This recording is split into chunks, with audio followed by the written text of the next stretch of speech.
कितने दिन हो गया त्याग किया है, क्या क्या त्यागा है। दिन भर यही याद रखते हैं कि हमने ये त्यागा, हमारे पास ये था, हमारे पास ये था, हमारे पास ये था।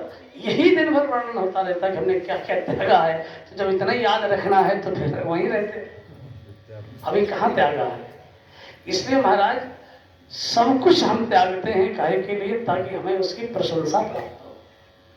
इसलिए किसी ने कहा कंचन तजना सहज है, कंचन तजना सहज है, असहज त्रिया काने।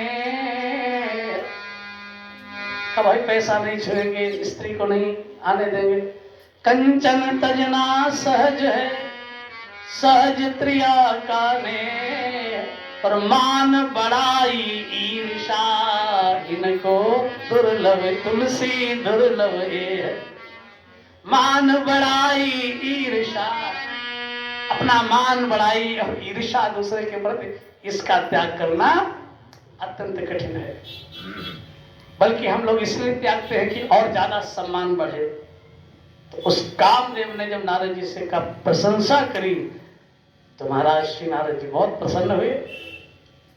और भयो न नारद मन कछु रोषा, कही प्रिय वचन काम परितोषा। कामदेव की प्रशंसा करी, नारद जी से विदा लेकर के कामदेव चला। अब नारद जी बैठे, काम तो गया, उसका तो काम हो गया, वो तो गया। अब नारद जी ने बैठे बैठे सोचा कि देखो हमने काम को भी जीत लिया। अच्छा, शंकर जी ने भी काम को जीता था, पर वो उन्हें क्रोध आ गया था, हमें देखो क्रोध भी नहीं आया। तो हमने काम भी जीता और क्रोध को भी जीत लिया। अच्छा, इंद्र डर रहा था कि हमारा स्वर्ग ना ले लें, तो हमने कामदेव से कह दिया कि इंद्र से कह देना कि नारद जी के मन में स्वर्ग की कोई इच्छा नहीं है। हमने लोभ भी जीत लिया, काम क्रोध लोभ तीनों जीत लिए। अब जीत तो हमने तीनों लिए, लेकिन ये दुनिया में किसी आदमी को पता नहीं, क्योंकि हमने तो गुफा के भीतर जीता। अब जब तक दुनिया वालों को पता ना चले तो दुनिया जब जानेगी नहीं। अब जो दिखता है वही बिकता है, दिखेगा ही नहीं तो फिर बिकेगा कैसे। इसलिए आपने देखा सारी सृष्टि बहुत प्रसन्न है। मोर जब वन में नाचता है तो ये ध्यान नहीं रखता है कि कैमरा लगा है कि नहीं, वो अपनी मस्ती में नाचता है। जितनी मस्ती में नाच सकता है वो नाचता है, अपनी प्रसन्नता के लिए नाचता है। एक फूल खिला है तो पहाड़ के एक गहन वन में जहां कोई नहीं जा सकता, उस गहन वन में भी फूल ये नहीं देखता है कि मुझे देखने वाले कितने आ रहे हैं सुबह से शाम तक। वो अपनी मस्ती में पूरा खिला है, चाहे उसे खिलने के बाद कोई न देख पाया हो। तमाम कितने ऐसे फूल हैं जो पूरी मस्ती में खिलते हैं और खिलने के बाद झड़ जाते हैं, कोई किसी की नजर नहीं पड़ती। लेकिन फूल कभी ये सोचता नहीं है कि जितनी देखने वालों की भीड़ ज्यादा उतने हम बढ़िया खिले, क्योंकि वो अपनी मस्ती के लिए खिला है। दूसरों को कोई देखकर उसे खुश हो जाए ये अलग बात है, कोई इसका फोटो खींच ले जाए अलग बात है, पर वो इसके लिए खिला नहीं है, अपनी मस्ती के लिए खिला है। एक मोर नाच रहा है तो वो अपनी मस्ती में नाच रहा है। लेकिन आदमी की बड़ी भारी समस्या है, वो कुछ भी करेगा तो उसको ये लगेगा कि वो अपनी मस्ती के लिए नहीं कर सकता। मीरा को जब नाचना होता था तो दरवाजा बंद करके कृष्ण के लिए नाचते। आजकल के लोग मंचों पे नाचे, मंचों पे तो वेश्याएं नाच लेती हैं लोगों को दिखाने के लिए, लेकिन मीरा कृष्ण के लिए नाचती है, इसलिए उसका नृत्य अलग है। हमारा जो कुछ भी है, आजकल तो पूजा करी, थोड़ा भजन किया तो कैमरे पे डाल दिया। एक गाय को रोटी खिलाते हुए हमने देखा कि एक संतरा 4 लोग उसे दे रहे हैं किसी भिखारी को। एक संतरा है उसे 4 लोग बांट रहे हैं। एक कोई कपड़ा है उसे 10-20 पकड़ करके फोटो खिंचवा रहे हैं। अजीब तरीके का है आदमी, इसलिए सब कुछ कर रहा है ताकि लोग केवल देख सके। श्री नारद जी महाराज के मन में भी देखो, पतन का कारण साधक के लिए बहुत आवश्यक है कि वो अपने को छिपाए। जोग जुगिति 6 चीजें याद रखना, ये छिपाने से ही लाभ देती है। जोग जुगिति तप मंत्र प्रभाव, फल ही तवही जब करिए दुराव। योग किसी को नहीं बताना चाहिए। आप कोई युक्ति जानते हैं तो उसका ज्यादा प्रचार न करें, आवश्यकता पड़ने पर उसका उपयोग करें। जोग जुगिति तप, अपना तपस्या किसी को ना बताएं, अपना शुभ कर्म। देखो, बताने से उसका फल नष्ट होता है। अच्छा, हम लोग दो ही तरह के काम करते हैं, तो पाप करते या पुण्य करते हैं। अब बताने से फल नष्ट हो जाता है, तो हमें पुण्य बताना चाहिए अपना या पाप बताना चाहिए अपना? तो बताने से नष्ट हो जाता है, तो क्या बताना चाहिए? जितना पाप हम करते वो बताना चाहिए ताकि उसका फल नष्ट हो जाए। अब पाप तो बताते नहीं किसी को से, तो बचा लेते हैं, सुरक्षित रहता है, वो नष्ट ही नहीं होता, बिल्कुल सेफ रहता है। अब पुण्य का दिन भर वर्णन करने से पुण्य अपना खाली कर लेते हैं, हम मरते समय पाप रह जाते हैं। इसलिए हमेशा हो सके तो पापों का ही वर्णन करें, पुण्य को बचा लें। तो उल्टा करते हैं हम लोग। तो नारद जी को भी लगा कि भाई थोड़ा प्रचार प्रचार होना चाहिए। अब किसी को पता ही ना चला तो फिर कैसे होगा कि हमने काम क्रोध लोभ को जीता।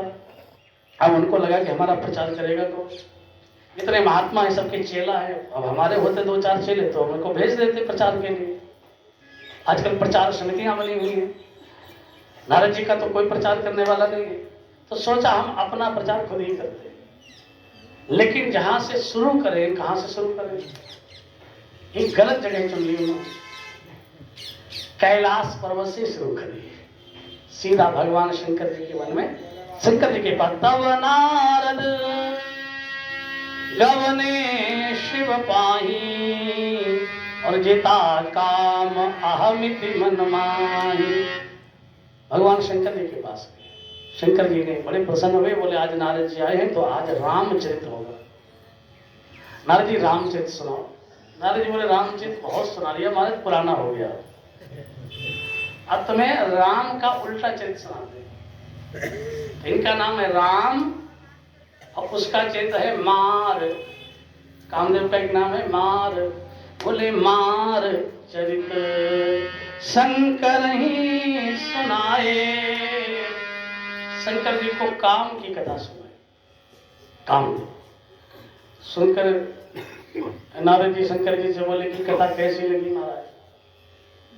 शंकर जी बोले लगी तो बढ़िया। अच्छा तो दो चार जगह और भी सुनाए। भगवान ने कहा हमें सुनाई जो सुनाई, अब ये कथा किसी और को मत सुना देना। नारद जी ने कहा मुझे तो भगवान के अलावा और कोई अच्छा ही नहीं लगता। तो शंकर जी ने कहा कि तुम उन्हीं को मत सुना देना। तब श्री नारद जी महाराज, अच्छा नारद जी के भी मन में आया कि शंकर जी शायद इसलिए मना कर रहे हैं कि उन्हें अच्छा नहीं लगा हमारी उन्नति। बड़े बूढ़े लोग समझाएं तो बच्चों को क्या लगता है कि शायद इन्हें अच्छा नहीं लग रहा है हमारी उन्नति। तब विरंची के लोक सिधाए, अपने घर चले गए ब्रह्मा जी के पास। और ब्रह्मा जी ने कहा कि बहुत दिन में आए। ब्रह्मा जी को भी बताया पिताजी तुम्हारी तरह थोड़े, तुम तो काम के वशीभूत हो गए, हमने तो काम को ही जीत लिया। ब्रह्मा जी बोले बेटा तुमने बड़ा महान कार्य किया, पर हमें कहा सो कहा ज्यादा इसका प्रचार मत करना।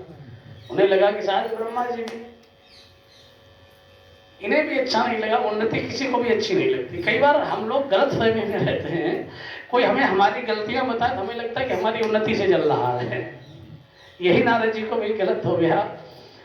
अच्छा उन्हें लगा कि हमने काम क्रोध लोग को जीत लिया, एक दिन जरूर भगवान को सूचना लोगों की, क्योंकि हमने दो जगह प्रचार कर दिया, कैलाश पर और ब्रह्मलोक में, तो वहां से सूचना कहीं ना कहीं वैकुंठ में पहुंचेगी। और जब पहुंचेगी तो सम्मान करने के लिए भगवान जरूर मुझे टेलीफोन करेंगे कि आइए तुम्हारा स्वागत सम्मान समारोह करें। लेकिन बहुत दिन हो गए जब वहां से कोई खबर नहीं आई। अरे बहुत दिन से नारद जी गए नहीं वैकुंठ में। उनको लगा कि अब हम वो नारद थोड़ी रहे, अब भगवान बुलाएंगे तब जाएंगे इज्जत से। वैसे पहले बिना बुलाए चले जाया करते थे, बड़े हो गए हैं, अब तो बुलाने पर जाएंगे, इज्जत से जाएंगे। लक्ष्मी जी ने एक दिन भगवान से बात में कहा कि बहुत दिन हो गए नारद नहीं आए। भगवान ने कहा कि कहीं व्यस्त होंगे। तो महाराज आपको उनकी खबर लेनी चाहिए, वो हमेशा आते रहते हैं, हर दिन आते हैं, बहुत दिन से नहीं आए तो आपको भी चाहिए कि आप उनका कुछ खबर लें। भगवान ने कहा कि किसी दिन इकट्ठी खबर ही ले लेंगे नारद जी, चिंता ना करो, कभी इकट्ठी खबर लेंगे। अब एक बार नारद जी को लगा, मुझे ऐसा लगता है कि हमसे जो लोग जल रहे हैं तो इन्होंने भगवान को बताया नहीं, अगर कहीं उन्हें पता चल जाता तो वो जरूर मेरा सम्मान करते। तो चलो एक बार हम अपने आप चले जाते बिना बुलाए, फिर नहीं जाएंगे दोबारा, एक बार तो चले जाए। तो बाबा लिखते हैं, एक बार करतल बर वीणा, हाथ में वीणा लिया और गावत हरि गुण गान प्रवीण। देखो इस चौपाई में भगवान के गुणों को तुलसीदास जी ने बहुत विस्तार से नहीं कहा। इस चौपाई में जो विशेषताएं लिखी वो नारद जी की लिखी है या उनके वीणा की लिखी है या उनके गले की विशेषता लिखी। बोले एक बार करतल वर वीणा, वर माने श्रेष्ठ, वीणा कैसा है? श्रेष्ठ। और गावत हरिगुण, हरिगुण थोड़े से, और गान प्रवीणा, गान प्रवीणा, गायन में प्रवीण तो माने गला, गला की प्रशंसा है और साज की प्रशंसा है और आवाज की प्रशंसा है। और साज और आवाज दो ही हैं इसमें, भगवान के गुण तो थोड़े से कहीं हैं। एक बार करतल वर वीणा और गावत हरि गुण गान प्रवीणा, भगवान के गुण गाते हुए क्षीर सिंधु गवने मुनिनाथा। नारद जी क्षीर सागर पर। अच्छा, भगवान ने यहाँ एक नया नाटक किया। जैसे नारद जी क्षीर सागर में पधारे, भगवान शेषनाग की सैया पर सो रहे थे। जैसे नारद जी आए, लक्ष्मी चरण दबा रहे, भगवान ने लक्ष्मी जी से कहा कि तुम जल्दी से जाओ। और नारद जी जब बिल्कुल पास में आ रहे थे तब भगवान ने लक्ष्मी से कहा जल्दी जल्दी जाओ, जल्दी, ब्रह्मचारी जी आ रहे थे। नारद जी ने सुन लिया तो नारद जी को लगा करे भगवान मेरी महिमा समझ चुके हैं, इसीलिए उन्होंने लक्ष्मी को भगा दिया कि ब्रह्मचारी जी आ रहे हैं। ब्रह्मचारी के सामने स्त्री का पढ़ना ठीक नहीं है। और जैसे नारद जी बिल्कुल पास में गए तो भगवान उठकर खड़े हो गए अपने आसन से। हर्षि मिले उठे, भगवान अपने आप उठे और हर्षित होकर के नारद जी को हृदय से लगा लिया। नारद जी बोले नहीं नहीं प्रभु, हम आपको प्रणाम करते हैं। भगवान बोले नहीं, अब नहीं, पहले करते थे, अब तुम हमारे बराबर हो गए हो, आओ गले लगते हैं। तो हर्षि मिले उठी, उठ करके भगवान मिले। हर्षि मिले उठी रमा निकेता और बैठे आसन ऋषि समेता। नारद जी से कहा कि तुम भी इसी शेषनाग पे बैठो। नारद जी बोले नहीं नहीं महाराज, नहीं नहीं, तुम पूंछ की ओर हम बैठते हैं, तुम फन की ओर बैठो। तो नारद जी फन की ओर बैठे और भगवान पूंछ की ओर बैठे। अब नारद जी को लगा कि ये ठीक रहा, ऐसा जैसा हम जिस योग्य हैं वैसे सम्मान भगवान हमारा कर रहे हैं। और उसके बाद भगवान ने एक और नाटक किया। क्या? बोले बोले भी हंसी, हंस करके भगवान बोले चराचर राया, बोले बहुते दिनन की न मुनि दाया। मुनि, बहुत दिनों के बाद तुमने हमारे ऊपर एक कृपा करी। अरे भाई, आप संत हैं, हम ग्रस्त हैं, हम जैसे ग्रस्तों पर आप जैसे ब्रह्मचारियों की कृपा जल्दी जल्दी होनी चाहिए, जल्दी दर्शन होना चाहिए। बहुत ही दिन की नमन दाया। नारद जी ने हिसाब लगाया कि मुझे लगता है कि भगवान मेरी महिमा से पहले से परिचित है।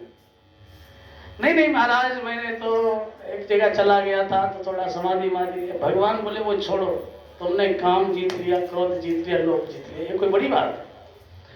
नारद जी तुम्हें पता है, रूख बदन करी बचन अमृत, बोले श्री भगवान कि तुम्हारे सुमिरन ते मिटहि मान मोह मदमान। नारद जी, जो तुम्हारा नाम का जप करे वही भी काम क्रोध लोग को जीत लेता। नारद जी को लगा कि लो, मेरे भी नाम की इतनी महिमा है। अब तो महाराज भगवान ने कहा कि सुनो मुनि मोर हो ही मन ताके, ज्ञान विराग हृदय नहीं जागे। तुम तो नारद जी ब्रह्मचर्य व्रत और मत भीरा, तुम ही की करई मनोभव पीरा। तब श्री नारद जी महाराज को लगा, अच्छा किसी ने भगवान से कहा कि तुम अहंकार घटाने वाले हो, मिटाने वाले हो या बढ़ाने वाले हो, बताओ। भगवान ने कहा कि हम तो अहंकार को मिटाते हैं। तो नारद जी का तो मिटा रहे हो कि इनका बढ़ा रहे हो? भगवान भी बड़े कौतुकी हैं, अच्छी लीला करते हैं। भगवान ने कहा मान लो किसी व्यक्ति के फोड़ा निकल आए और वो किसी डॉक्टर के पास जाए, आयुर्वेद वैदिक डॉक्टर के पास, वैद्य के पास, भाई मुझे फोड़ा हो गया। डॉक्टर देख करके कुछ दवाई दे दे और उससे परहेज बता दें कि ये परहेज करना और ये दवाई खाना, ठीक हो जाएगा। और वो व्यक्ति ना तो दवा खाए और ना परहेज करे, थोड़ा और बड़ा हो जाएगा। अब वो जब ज़्यादा बड़ा हो जाए तो किसी सर्जन के पास जाएगा, तो वो कहेगा कि भाई अब तो इसका ऑपरेशन ही करना पड़ेगा। तो वो कहेगा भाई ऑपरेशन कर दो। तो पहले जो डॉक्टर दवा देता है 2-4 दिन, वो बढ़ाने के लिए देता है ताकि वो पक जाए ज़्यादा, एकदम से अपना पूरा जितना है पूरा प्रकट हो जाए। 2-4 दिन में बढ़ाएगा और जब ऑपरेशन लायक हो जाएगा पूरा, तब ऑपरेशन करेगा। तो भगवान ने कहा कि नारद जी के मन में जो अहंकार का फोड़ा बन गया था, ये शंकर जी के यहाँ गए थे, उन्होंने इन्हें दवा भी दी थी और परहेज भी बताया था कि भगवान का नाम जपो, अब ये प्रचार प्रसार से दूर रहो। ना तो इन्होंने दवा खाई और ना ही परहेज किया। अब ये और ज्यादा अहंकार बड़ा हो गया है। अब ये हमारे पास आए और भगवान तो फिर पूरा ऑपरेशन ही करते हैं। तो भगवान ने कहा ये ऑपरेशन लायक हुआ नहीं, थोड़ा सा जल्दी जल्दी दवाइयां इंजेक्शन ऐसे लगाएं, थोड़ा एकदम बड़ा हो जाए ताकि ये लौटे, तब तक हम रास्ते में ठीक कर देंगे। तो इसलिए भगवान ने ऐसा किया। रूख बदन करी वचन मृदु बोले श्री भगवान। देखो भगवान बोल रहे हैं, नारद जी की प्रशंसा कर रहे हैं। तो नारद जी भगवान के शब्द पर तो ध्यान दे रहे हैं, लेकिन भगवान का मुख नहीं देख रहे। और भगवान का अगर मुख देखते तो नारद जी को यह समझ में आता कि भगवान की मुंह से किस मुंह से कह रहे हैं। कोई व्यक्ति अगर कोई बात कह रहा है तो उसके चेहरे पर बनने वाली जो आकृतियां हैं वो उसके आंतरिक भाव को प्रकट कर देती है। तो रूख बदन करे, रूखे मुंह से, वचन मृद, वचन तो मृद है पर रूख, अच्छा देखो, लाख छिपाओ छिप न सकेगा, राज हो कितना गहरा, दिल का हाल बता देता है असली नकली चेहरा। तो नारद जी ने तो देखा ही नहीं भगवान का चेहरा, और इसीलिए नारद जी का अगर वहां देख केवल वचन सुना, उनका रूप नहीं देखा, अगर भगवान को देख लेते किस मुंह से कह रहे हैं, तो नारद जी से गलती नहीं होती।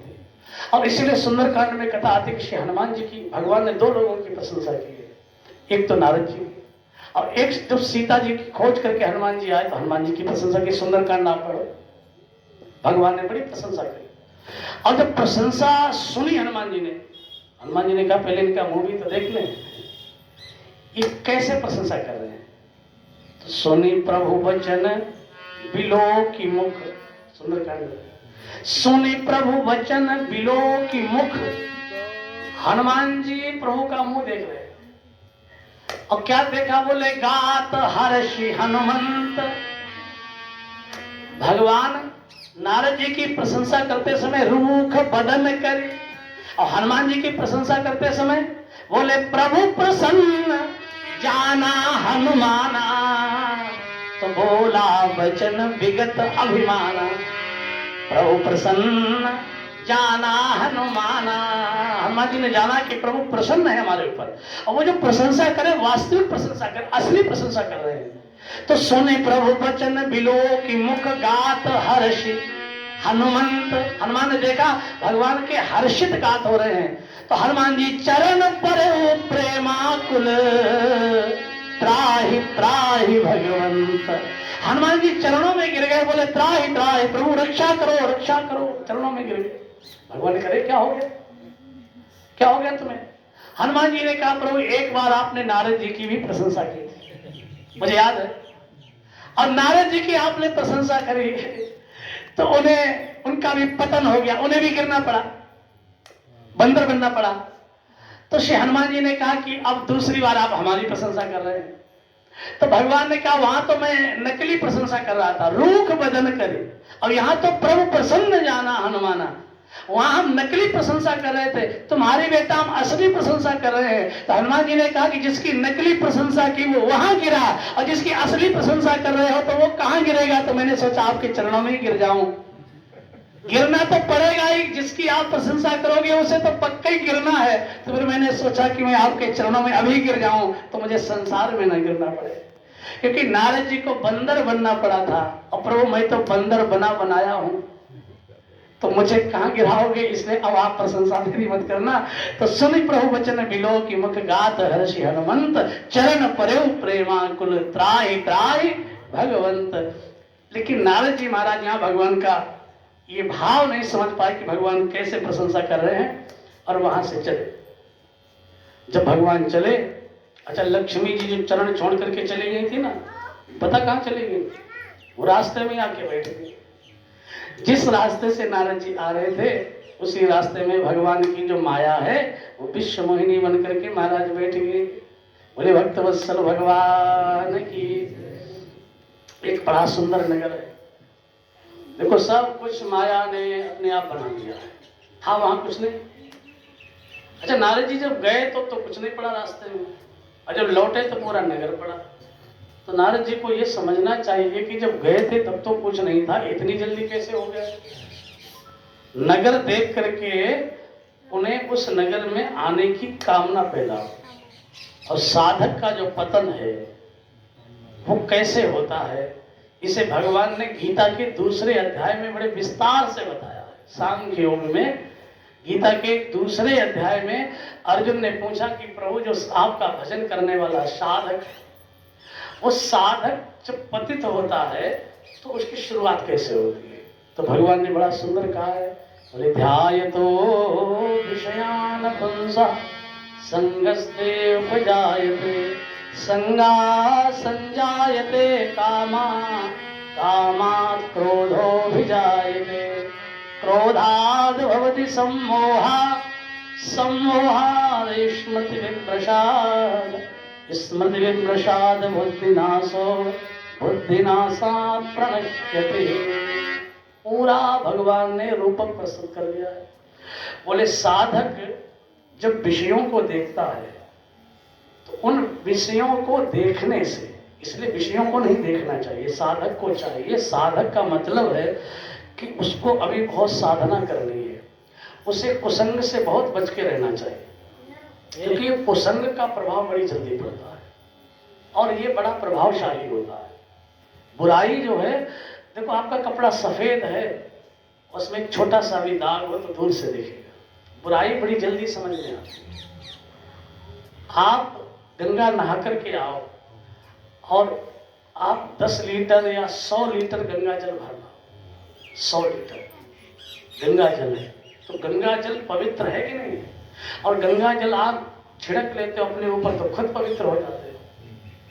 अब 100 लीटर गंगा जल है, लेकिन अगर उस गंगा जल में 100 लीटर में एक बूंद शराब की डाल दी जाए तो शराब पवित्र हो जाएगी कि गंगा जल अपवित्र हो जाएगा।